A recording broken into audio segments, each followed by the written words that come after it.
White heavy checkmark disclaimer. The following story is purely fictional and created for entertainment purposes only. Any similarities to actual persons, events, or situations are purely coincidental.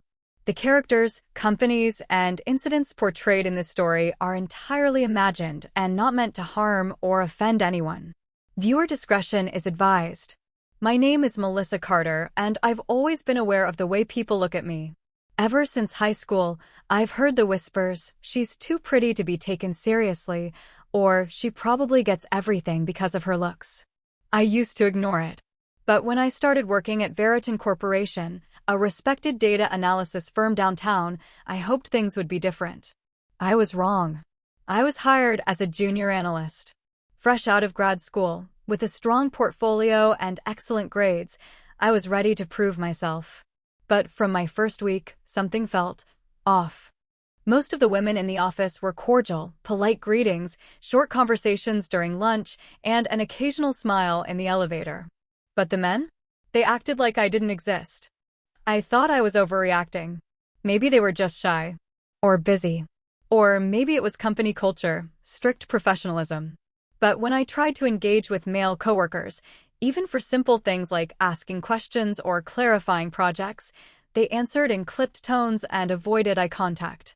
During meetings, they often cut me off or ignored my suggestions, only to accept the same idea from someone else 5 minutes later. I wasn't expecting special treatment, but I didn't expect to feel invisible either. Then came the viral moment. It was a late Friday night. I had just finished working on a data model that saved the department hours of manual sorting. No one acknowledged it. No, thank you, no praise. Frustrated and exhausted, I opened my personal blog, a place where I sometimes vent my thoughts anonymously. I wrote, "Sometimes I wonder if my male coworkers ignore me because I'm too pretty. Maybe they think talking to me will make them look unprofessional, or maybe they just assume I'm not smart enough to be here. Either way, it's isolating." I hit publish and went to bed, not thinking much of it. I had barely 100 followers and never expected it to go anywhere. But by Monday morning, everything had changed. When I walked into the office, I could feel the tension like a wall. The stares. The murmurs. The awkward silences. A friend from another department messaged me, "Girl, is this you?" Attached was a screenshot of my blog post, shared across office Slack groups, Twitter, even LinkedIn. Someone had put 2 and 2 together and guessed I was the author. The rest of the day was a blur.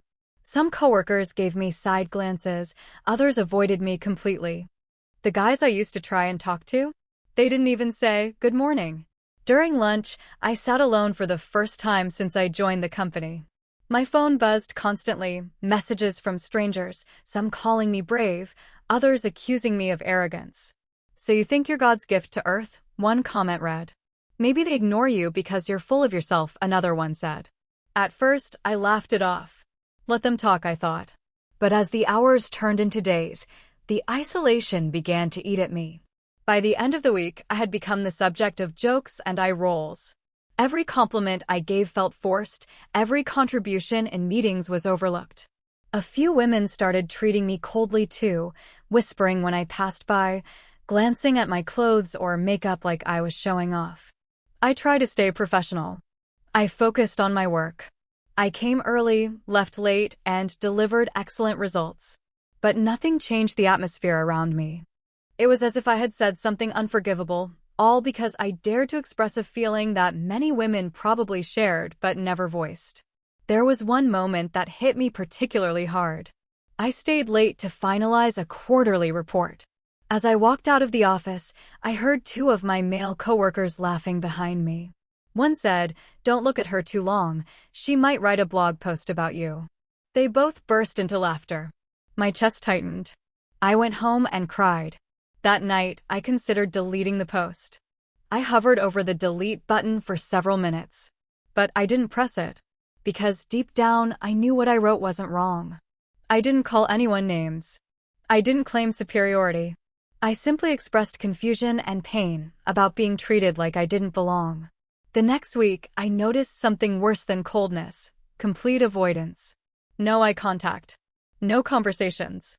Men in the department literally turned around if they saw me coming. It was like I had become a virus everyone was trying to dodge. It wasn't just uncomfortable anymore, it was hostile. I started to question myself. Was I really being too sensitive? Had I imagined the coldness before the blog post? Or was this always the reality, and now people just had an excuse to show their disdain openly? One night, I opened my laptop and typed in a new entry on the blog. Being pretty is not a privilege if it means being treated like a threat. I never asked to be admired, I asked to be respected. I didn't publish it. Not yet. Because something inside me said this story wasn't over. The following week began with an eerie stillness. It was as if the entire office had silently agreed to pretend I didn't exist. I walked through the lobby with my ID card swinging from my neck, heels clicking against the marble floor, yet no one looked up. No greetings. No nods. Not even eye contact. By Tuesday, the atmosphere grew heavier. It wasn't just avoidance anymore, it was judgment. I could feel the invisible wall closing in around me. The air in the conference room, the pantry, even the elevator felt colder. People didn't just ignore me now, they were actively making sure they weren't seen interacting with me. My teammates started assigning tasks via email instead of talking to me directly.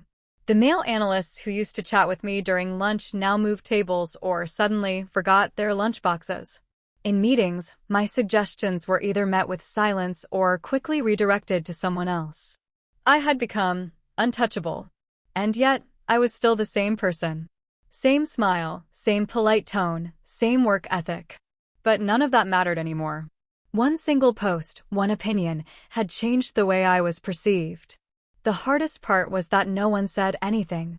No confrontation, no direct comments, no angry emails. Just silence. And the silence was far louder than any insult. One day, as I reached for coffee in the break room, I overheard a whisper from behind the divider.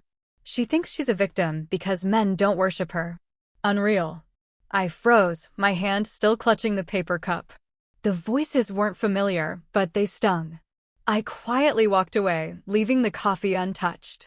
By Thursday, my mental state had begun to fray. I barely slept at night. I'd lie awake, reliving conversations, wondering what I could have said differently, how I could have avoided this. Was it really my fault?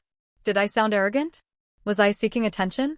A small part of me still clung to the belief that maybe, just maybe, someone would stand up for me. That Friday, a coworker named Tanya, one of the few women who still treated me normally, messaged me privately. Tanya, hey. I just wanted to say I saw your post. I know it wasn't meant the way people are taking it. I hope you're okay. Tears welled up in my eyes. It was the first message of kindness I had received all week. I replied, thank you. I really appreciate it. I didn't expect all this. Tanya responded, people are sensitive. Especially the men. You hit a nerve. That last part stuck with me, you hit a nerve. It made me wonder, was it really my words, or was it the truth behind them that made people uncomfortable? Monday arrived, and the HR department sent out a company-wide email inviting everyone to an optional communication and inclusion session. It was worded very carefully, non-specific, non-accusatory. But everyone knew what it was about. At the session, employees sat in a large conference room, avoiding eye contact with me. The HR facilitator spoke about open dialogue, unconscious bias, and the importance of empathy in professional spaces. No one said my name, but I might as well have been wearing a neon sign. When the session opened for discussion, no one volunteered. Finally, a young developer named Ray spoke up. I think sometimes people assume stuff without knowing the full context. Like, if someone feels left out, maybe we should listen instead of getting defensive. He didn't look at me, but I felt the tension crack just a little. Still, the majority remained quiet, especially the men. Some had their arms crossed, others kept glancing at their phones. It was clear they didn't want to be there. They didn't want to engage. They wanted to forget the whole thing ever happened. After the session, my manager, Colin, pulled me aside. Colin, just a heads up, a few people feel uncomfortable around you lately. I'm not saying you did anything wrong, but maybe lay low for a while. I blinked at him, stunned. Lay low? You mean stop being visible? He hesitated. Colin, no, I just mean, don't push too hard. Let things cool off. The message was clear: stay quiet. Let the storm pass. Be smaller. I went home that evening feeling hollow. How could expressing a personal feeling, not even directed at anyone, lead to this kind of backlash? Why was it okay for everyone to make me feel invisible, but not okay for me to acknowledge it? That night, I logged into my blog again. I read the original post. Then I scrolled through the comments. Among the toxic ones were a few supportive voices. I feel this. Every time I speak up, I'm told I'm too full of myself. Pretty privilege is a myth. People just hate confident women. This story is important. Please don't delete it. Those comments gave me a little strength. I closed the browser and whispered to myself, they may avoid me, but they can't erase me.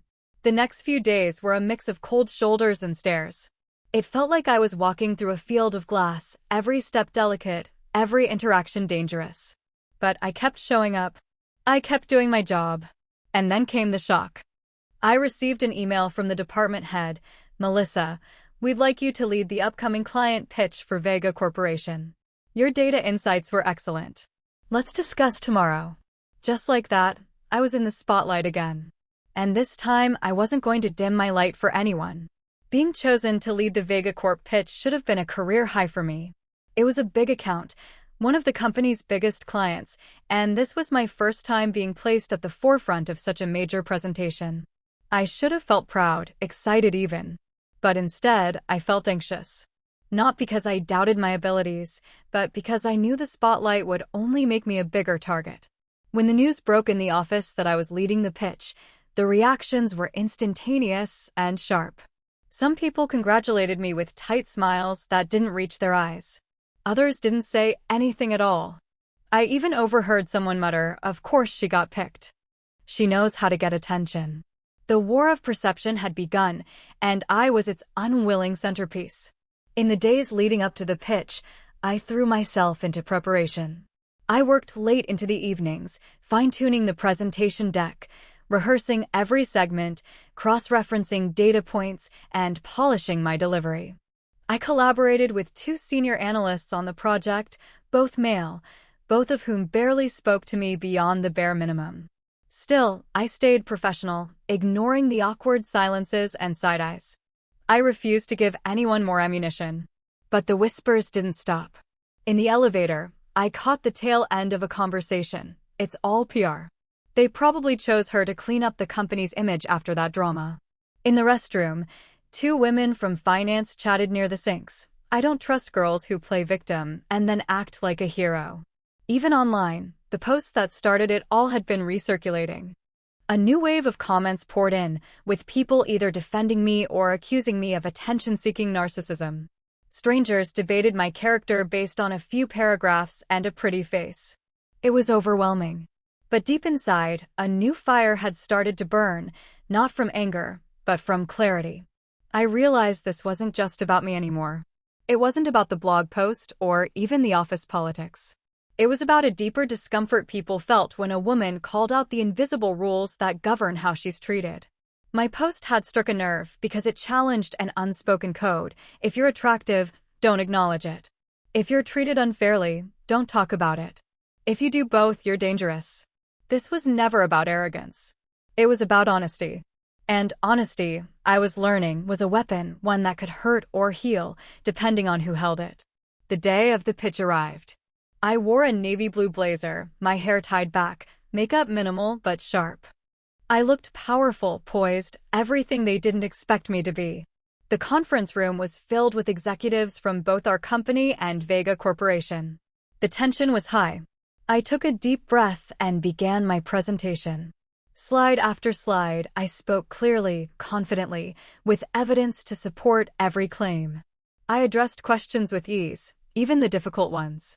I could see the Vega Corp team nodding in approval. When I finished, the room was silent for a brief moment.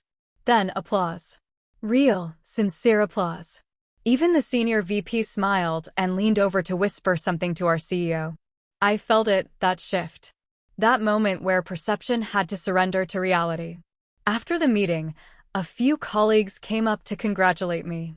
Even some of the men who had avoided me for weeks offered handshakes and subtle compliments. But the change wasn't unanimous.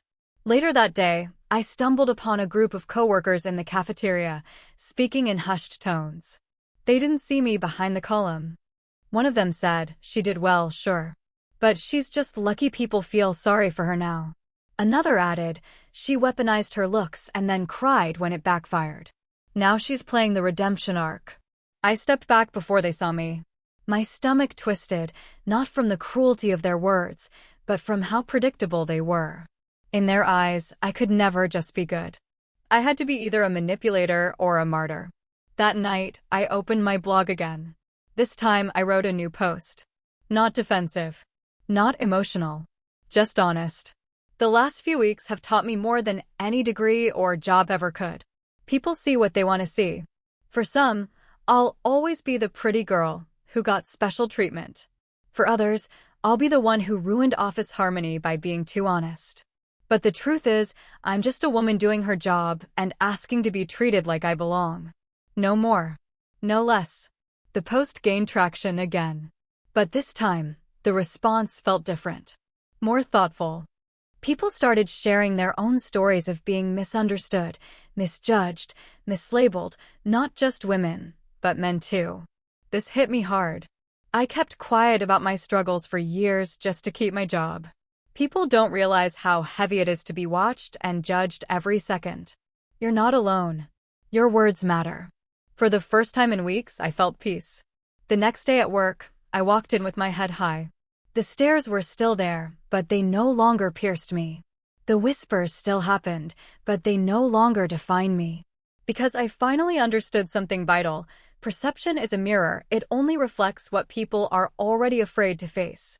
And maybe, just maybe, by holding that mirror up, I had forced the office to confront something uncomfortable, not just about me, but about themselves.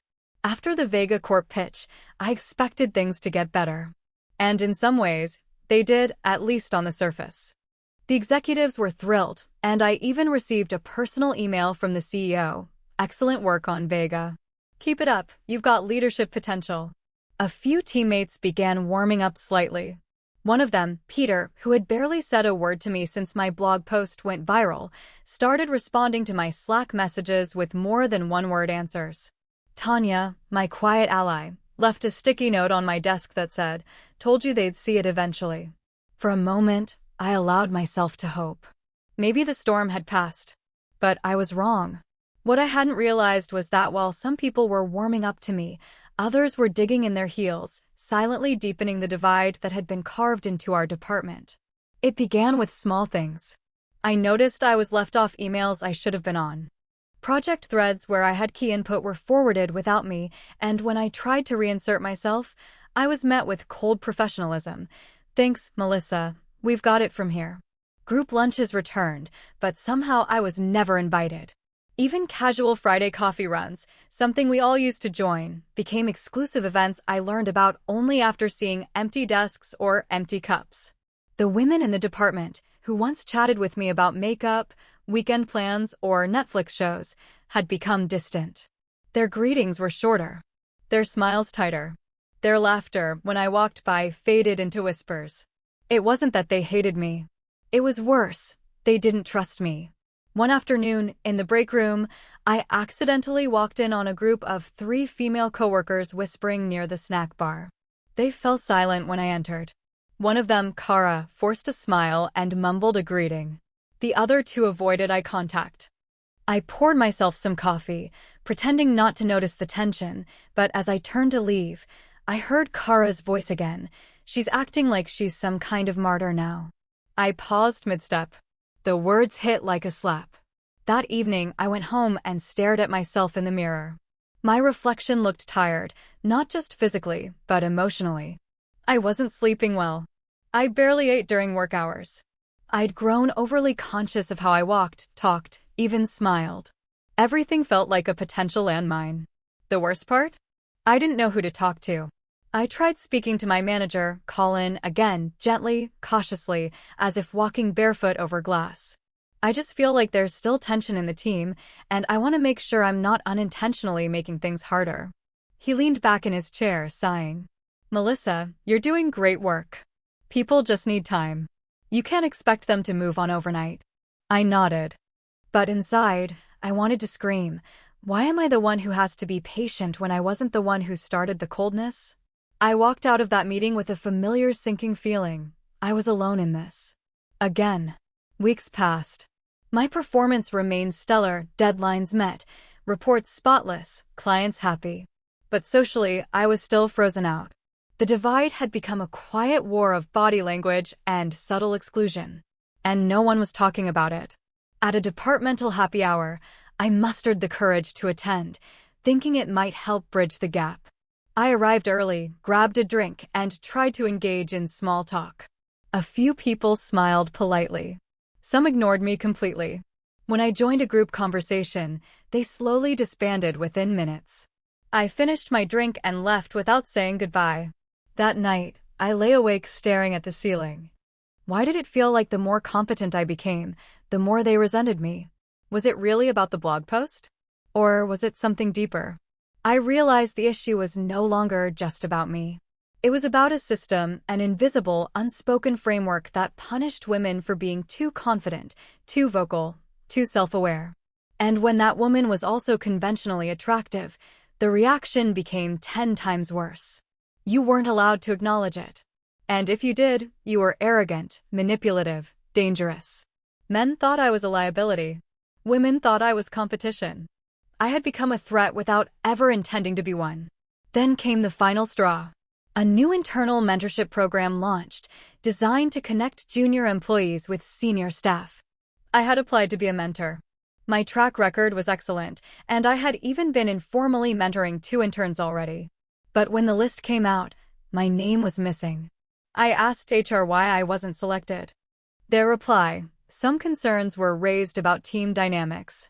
We thought it would be best to hold off for now. My throat tightened. Concerns? What concerns? They wouldn't say. And suddenly I knew. I wasn't being excluded because I lacked skill or leadership. I was being excluded because of perception. Again. That weekend, I called my sister, someone who knew me beyond the office politics, beyond the labels. I don't get it, I said. I do everything right, and I still lose. She was quiet for a moment. Then she said, "You're not losing. You're just in a space that doesn't know how to deal with someone like you. That's not your flaw, it's theirs." That stayed with me. I returned to work the following Monday with a quiet resolve. I wasn't going to fight to be liked anymore. I wasn't going to chase approval. I had done that long enough. Instead, I was going to focus on what I could control, my work, my growth, and my dignity. Because if I was going to be judged either way, I might as well be judged while standing tall. There's a strange kind of silence that comes with being in the spotlight, one that doesn't bring warmth or applause, but cold detachment. You're visible, recognized, and even admired by a select few, but behind your back, the whispers grow louder. That's exactly how it felt after the Vega Corp success. My name began circulating in upper management circles. I was receiving invitations to sit in on strategic meetings I had previously only dreamed of attending. My direct reports multiplied, and senior leadership started asking for my input on cross-department projects. I had earned it, every bit of it, through hard work and persistence. But in the halls of my own department, I was alone. The spotlight made people see me more, but it didn't make them see me better. One morning, while walking toward the elevator, I heard someone say under their breath, "She's the golden girl now." One blog post, and suddenly she's management material. It didn't matter how much I contributed or how hard I worked. To them, I was still the girl who cried pretty. There's a loneliness that comes with that label. Even when people acknowledge your accomplishments, there's a layer of resentment under it, as though your success was handed to you, not earned. Lunches were still solitary. Team chats still died the moment I joined. And now, even the people who had once quietly supported me, like Tanya, began to distance themselves.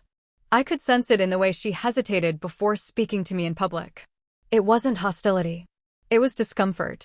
As though being seen with me meant inheriting my controversy. It wasn't just social exclusion anymore, it was strategic isolation. I was being praised in executive meetings, but left out of departmental decisions. My name came up in reports, but I was no longer being CC'd on projects I had previously led. One junior analyst accidentally sent me a forwarded email chain I hadn't been included in. The subject? Melissa's leadership style, discussion. I stared at the screen in disbelief. Inside was a thread of colleagues dissecting my tone in meetings, my overconfidence, and my tendency to seek attention. One comment stood out: "She's obviously smart, but the whole look-at-me attitude is exhausting. She brings too much drama."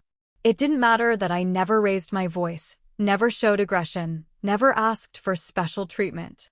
Their perception was fixed, and no amount of success could override it. I sat frozen for several minutes. Then I closed the email and got up. I didn't cry. I didn't lash out. I didn't write another blog post. I simply went back to work. Because what else was I supposed to do? Later that week, I was pulled into an emergency client meeting. Our team lead was out sick, and the department needed someone to walk the client through a complex analytics dashboard. I was the most knowledgeable on the subject. My presentation went smoothly. The client even complimented me directly, very sharp. "You really understand what you're talking about." I smiled and thanked them. But when the meeting ended, I noticed two of my teammates exchanging glances. I heard one mutter sarcastically, "Another award-winning performance." It was relentless. Success didn't bring me closer to my colleagues. It only widened the gap. My victories were no longer shared, they were held against me. One night, after staying late to finalize a client package, I found myself alone in the office kitchen. The only sound was the faint hum of the vending machine. I made myself a cup of tea and stared out the window into the city lights. How did it get to this? I was doing everything right. I was delivering results, staying professional, keeping my head down. But none of it mattered. I had become the symbol of something people didn't want to face, a woman who acknowledged her beauty and her intelligence and refused to apologize for either. In that lonely moment, I realized something. I had been playing defense. Trying to mend relationships. Trying to soften my presence. Trying to earn back respect I never should have had to beg for. That had to stop. The next morning, I began showing up differently. I stopped shrinking in meetings. I made my voice heard, not loudly, but firmly. I took credit where it was due. I stopped diluting my ideas to sound more approachable. I stopped waiting for invitations to collaborate and started creating opportunities for myself. I began mentoring interns unofficially, guiding them, encouraging them, giving them the support I had never received. I shared what I'd learned the hard way: how to survive when you're both seen and unseen. And slowly, something shifted. Not in the hearts of those who had turned against me, but in the people watching from the sidelines. One by one, junior employees began reaching out. Quietly, respectfully. Asking for advice. Sharing their own experiences of feeling alienated. I realized that while I was being iced out by some, I had become a silent source of strength for others. At the next company town hall, the CEO surprised everyone by publicly acknowledging my contributions, not just on Vega, but on multiple strategic shifts in our data model. The room was quiet. A few polite claps. But I noticed something else: a new intern, Sarah, sitting near the back, beaming. After the event, she approached me. "I just wanted to say, you inspire me. I was scared to be myself here, but watching you handle everything, it gives me courage." That was the moment I realized something profound. The spotlight might be lonely, but it also lights the way for others. The tension in the office had become like a second skin to Melissa, constant, uncomfortable, and hard to shed. She had grown used to the way conversations paused when she entered a room, how coffee breaks quieted around her presence, and how group emails seemed to go out with her name subtly omitted. She wasn't angry anymore, just exhausted. It had been weeks since her follow-up blog post. Though it had drawn positive reactions online, the shift in her real-life environment was minimal. A few polite nods had returned. A couple of smiles. But the avoidance remained. The men in her department had built invisible walls, and no matter how much she tried to bridge the distance, the silence remained louder than any words. One Friday afternoon, after yet another cold interaction during a project handoff, Melissa decided she had had enough. She needed answers. She didn't want rumors, guesses, or half-truths anymore. She wanted to understand what she had triggered, and more importantly, how to undo the damage, if that was even possible.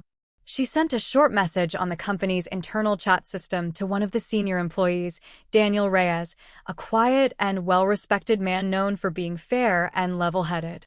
"Hey Daniel, would you have time for a quick coffee this week? Just need someone to talk to. No pressure." She expected him to ignore it, or at best, reply days later. But within a minute, the three dots appeared, then, "Sure. Let's do it today after 4. At the cafe downstairs." Melissa blinked. Yes? That easy? By 4 p.m., she found herself sitting across from Daniel at a quiet table in the corner. He was sipping black coffee, and his tone was calm but observant.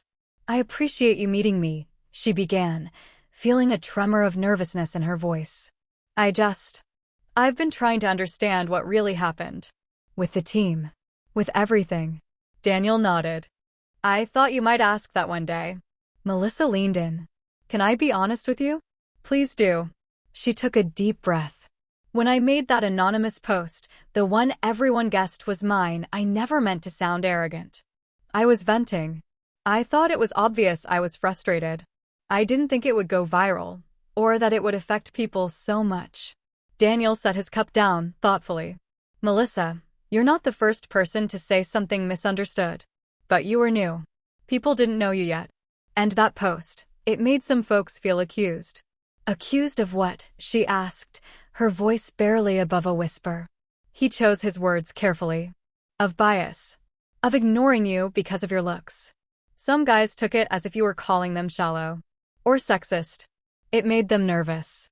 Like any interaction with you could be misread or used against them." Melissa's heart sank. "I never thought of it like that." Daniel gave a sympathetic nod. "I believe you. But in a workplace, perception matters. People were already trying to be cautious around a new, attractive coworker. Then your post went viral, and it made them retreat further, not out of cruelty, but out of fear of missteps." She stared at the wooden table, feeling a deep swirl of guilt and confusion. "So, they avoided me to protect themselves?" "Yes," Daniel said simply. "Not because of you, but because of how they thought you'd see them. It became easier for them to keep their distance than risk being seen as inappropriate or patronizing." The words hit harder than she expected. She had imagined resentment, jealousy, maybe even disdain, but not fear. Not this kind of uncomfortable, silent self-protection. "I tried to fix it with the second post," she said softly. "I explained I wasn't blaming anyone." "You did," Daniel agreed. "And many of us appreciated that. Some just need more time to believe it." Melissa looked up. "So, what now? Should I keep trying? Or just stay in my lane and wait for people to forget?" Daniel leaned back in his chair. "You've already done something most people wouldn't. You've opened a dialogue. Now, keep doing it. Not loudly. Not defensively. Just be present. Be kind. Be patient." She sighed. "Feels like I've already wasted months trying to do just that." He smiled for the first time. "Then you're already halfway there." That conversation stayed with Melissa for days. Not just Daniel's words, but the feeling that someone had finally explained the silence around her. She wasn't a villain. Nor was she a victim. She was just human, someone who made a mistake and was now facing the messy, uncomfortable road to healing. That Monday, she started showing up a little differently. When someone gave her short answers, she didn't retreat. She followed up with kindness. When her ideas were skipped in meetings, she calmly repeated them. She stopped trying to be liked and focused instead on being trustworthy, on rebuilding her presence in the office not with charm, but with consistency. In time, that effort would begin to work. But Melissa didn't know that yet. All she had was faith and the memory of one conversation that finally gave her the clarity she needed to move forward. By now, things had settled into an eerie rhythm. My mornings started with the same cold silence, the same stiff greetings, if any, from my colleagues. I'd come in with my head held high, lipstick perfect, eyes alert. But internally, I was unraveling thread by thread.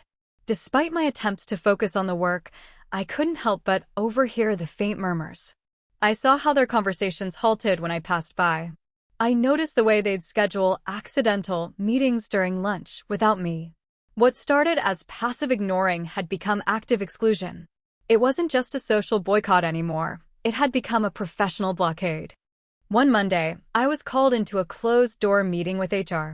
The email subject had been generic, check-in. But the moment I stepped into the room and saw not one, but 3 people present, an HR rep, my team lead, and a legal compliance officer, I knew something was off. They asked about my experiences, whether I felt safe, whether I had concerns. It was all so formal, so sterile. They danced around the issue of my earlier complaint, referencing it vaguely but never directly. It was clear they were building documentation, not trying to help. Then came the blow. We've received feedback that your behavior has been perceived as disruptive. What behavior? I asked, heart pounding. They hesitated, exchanging glances. It's been reported that you've implied your coworkers are treating you unfairly because of your appearance, and that these comments have made several members of the department uncomfortable. It felt like someone had poured cold water down my back. So this was it. They had turned me into the problem. When I returned to my desk, I found my inbox flooded with project reassignment emails. One by one, responsibilities were being pulled from me, handed to others. No discussion. No explanations.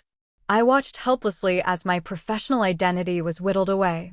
But the worst came a few days later. I walked into the break room and caught the tail end of a joke. Laughter. When they saw me, it died. One guy mumbled, "Here comes Miss Victim," and walked out, brushing past me with a sneer. Another one tried to apologize with a weak smile, but it only made things worse. They weren't just avoiding me now. They had painted me as a narcissist, a drama queen, a workplace pariah. I had become a cautionary tale.